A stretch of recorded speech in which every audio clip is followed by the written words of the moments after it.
Good morning everyone. तो आज हम लोग करेंगे इंडियन नेवी कोस्ट गार्ड के लिए कुछ इंपॉर्टेंट क्वेश्चन।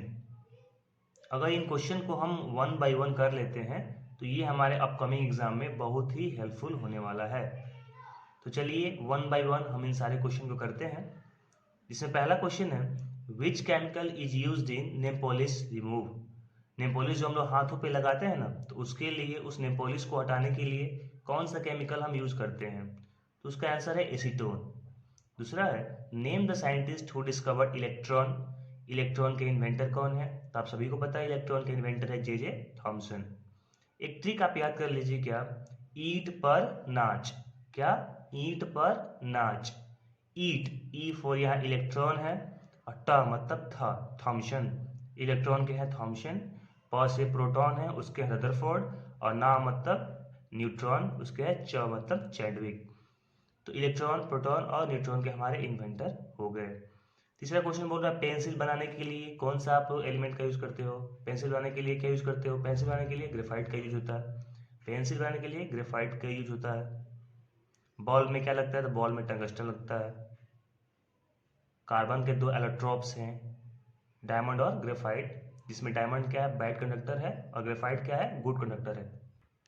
फिर world ocean day is celebrated every year. तो वर्ल्ड ओशियन डे हम 8 जून को मनाते हैं। इंडियन नेवी कोस्ट गार्ड का हेडक्वार्टर न्यू दिल्ली में है। फर्स्ट प्रेसिडेंट हमारे इंडिया रिपब्लिक के थे doctor Rajendra Prasad. First Indian gold medal winner in Olympic. India की ओर से first Indian gold medal winner कौन थे ओलंपिक में? तो अभिनव बिंद्रा थे, आप सभी जानते हैं। Who is the first Indian reserve bank governor. Indian reserve bank का फर्स्ट गवर्नर कौन था? तो सी डी देशमुख साहब थे, सी डी देशमुख थे। Who is the India first home minister? आप सभी को पता है सरदार वल्लभ भाई पटेल थे। कलिंगा प्राइज, कलिंगा प्राइज आपको पता है यूनेस्को के द्वारा दिया जाता है पॉपुलरिटी इन साइंस में। पॉपुलरिटी इन साइंस में कलिंगा प्राइज दिया जाता है, ठीक। Who is known as father of Indian cricket. Indian cricket का फादर किसे कहते हैं? तो रणजीत सिंह है। कौन? रणजीत सिंह। रणजीत सिंह को फादर ऑफ इंडियन क्रिकेट कहते हैं। नेशनल साइंस डे, आपको पता है नेशनल साइंस डे कब मनाते हैं? 28 फरवरी को। 28 फरवरी को साइंस डे मनाते हैं। और 4 फरवरी को कैंसर डे मनाते हैं। 13 फरवरी को रेडियो डे मनाते हैं। और 14 फरवरी को वैलेंटाइन डे मनाते हैं। फरवरी से ये 4 इंपॉर्टेंट डेट आपको याद होनी चाहिए। 28 फरवरी साइंस डे, 4 फरवरी कैंसर डे, 13 फरवरी वर्ल्ड रेडियो डे, और 14 फरवरी Valentine day. The Indian Rice Research Institute is located in Cuttack. कहाँ है? कटक, उड़ीसा में है, ठीक। इंडिया का जो राइस रिसर्च इंस्टीट्यूट है वो कहाँ है? कटक में है, ठीक। अगर पूछे क्या कि सबसे ज्यादा प्रति हेक्टेयर चावल कहाँ होता है, प्रति हेक्टेयर चावल सबसे ज्यादा कहाँ होता है, तो वो है पंजाब। क्या है? पंजाब।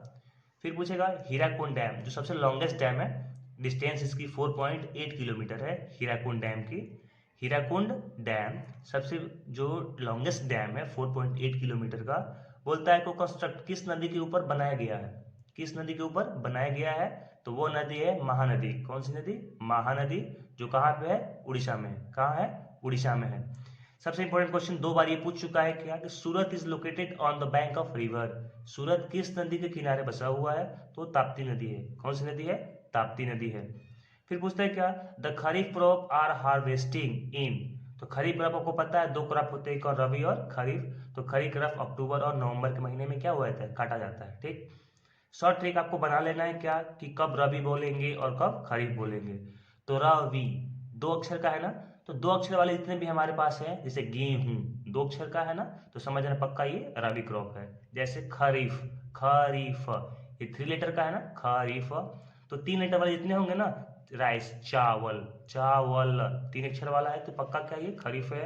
बाजरा, बाजरा ये भी 3 लेटर का है, तो ये भी क्या हो जाएगा? खरीफ हो जाएगा। तो जो 2 लेटर वाला होगा वो रबी हो जाएगा, जो 3 लेटर वाला होगा वो खरीफ हो जाएगा। ये इसका शॉर्ट ट्रिक है पकड़ने के लिए एग्जाम में। In which city is the forest research institute of India located.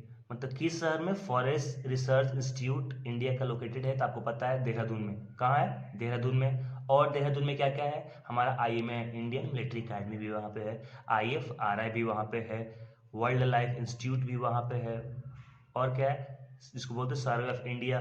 फिर इंडियन रिमोट स्टेशन भी वहीं पे है। तो ये सारी चीज़ें जो है कहाँ पे है, वो देहरादून में है। कहाँ है वो, देहरादून में है। फिर अगला क्वेश्चन क्या है, India has largest international border which country. India है, उसके जितने भी नेबरिंग कंट्रीज हैं, तो उस नेबरिंग कंट्रीज में सबसे ज़्यादा बाउंड्री वो किस कंट्री के साथ शेयर करता है। इंडिया अपने सबसे ज़्यादा बाउंड्री किस कंट्री के साथ शेयर करता है, तो आपको पता है क्या, उसके लिए ट्रिक है बचपन। क्या है, बचपन। ब यहाँ बांग्लादेश को बोला जा रहा है, च चाइना, प पाकिस्तान और न मतलब नेपाल। तो सबसे ज़्यादा बांग्लादेश, फिर है चाइना, फिर है पाकिस्तान और फिर है नेपाल। उसके बाद आपको पता है म्यांमार हुआ, भूटान हुआ और अफगानिस्तान हुआ। तो ये सारी चीज़ आपको याद होनी चाहिए। हाँ, कभी कभी पूछ लेता है क्या कि इंडिया और पाकिस्तान को सेपरेट करने वाली लाइन को क्या बोलते हैं, तो रेड क्लिफ है। क्या है, रेड क्लिफ है।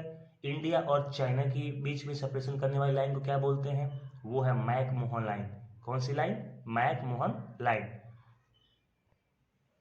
The state having the largest density of population per square kilometre means हर एक स्क्वायर किलोमीटर में सबसे ज़्यादा लोगों की डेंसिटी किस स्टेट में है, तो बिहार में है।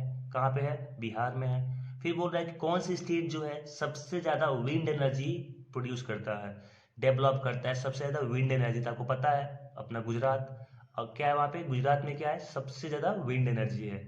विंड एनर्जी सबसे ज़्यादा गुजरात में है। क्यों ऐसा, क्योंकि जो हमारे पास जो अरेबियन सी है, जो वेस्ट में हमारा अरेबियन सी है, वहाँ से जितनी एयर है वो उठ के हिमालय की तरफ जाती है। ठीक है, तो उस एयर का यूज़ करने के लिए हम क्या करते हैं, वहाँ पे विंड एनर्जी लगा दिए हैं। उससे क्या होगा, विंड एनर्जी वहाँ पे प्रोड्यूस होता है। ठीक, तो सबसे ज़्यादा विंड एनर्जी प्रोड्यूस करता है कौन सा स्टेट, तो हमारा गुजरात। ठीक, ये तो आपको पता है कि इंटीग्रल कोच फैक्ट्री कहाँ पे है, तो चेन्नई में है, पेरामपुर में।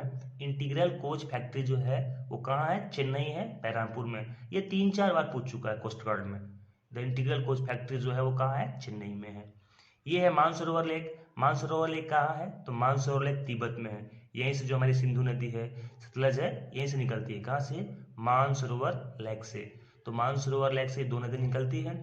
हम लोग इसको मानसरोवर लेक बोलते हैं। वहाँ के लोग, जो वहाँ पे ग्लेशियर है, ठीक है, जो वहाँ पे ग्लेशियर है, उस ग्लेशियर को वहाँ के लोग बोलते हैं चिंग युंगडुंग ग्लेशियर।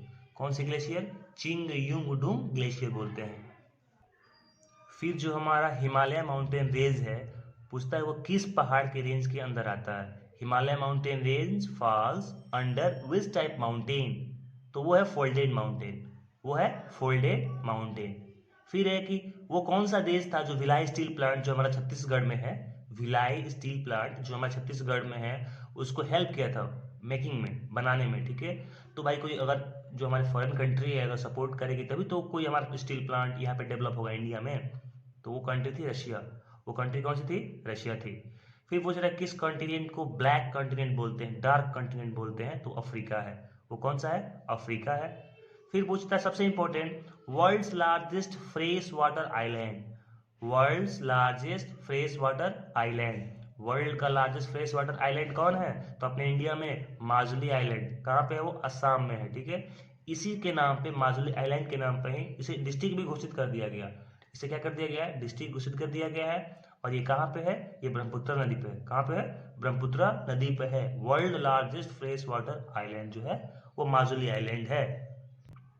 एक क्वेश्चन और आप लोग लिख लोगे क्या, गंगा को राष्ट्रीय दर्जा कब मिला। गंगा को राष्ट्रीय दर्जा कब मिला था, कि गंगा जो हमारी राष्ट्रीय दर्जा है, ठीक है, राष्ट्रीय रिवर है, ठीक, नेशनल रिवर है, वो था डेट 4 नवंबर 2008। 4 नवंबर 2008 को गंगा को क्या मिल गया था, राष्ट्रीय दर्जा मिल गया था। और ये गंगा जो है 5 स्टेट में बहती है। पूछ सकता है गंगा जो है, ये जो गंगा नदी है वो 5 राज्यों में बहती है। कौन कौन से राज्य है, तो आपको पता है कि सबसे पहले गंगा ओरिजिनेट कहाँ से होती है, तो गंगा ओरिजिनेट होती है गंगोत्री से। कहाँ से, गौमुख से, गंगोत्री से। कहाँ से, गौमुख के गंगोत्री से निकलती है। ठीक है, वो कहाँ है, गंगोत्री कहाँ है, उत्तराखंड में। कहाँ पे है, उत्तराखंड में है। उत्तराखंड से बहती हुई यूपी पहुंचती है, यूपी से बिहार, बिहार से झारखंड होते और फिर वे ऑफ बंगाल में, वेस्ट बंगाल में क्या होती है, चली जाती है। तो गंगा 5 स्टेट से फ्लो करती है।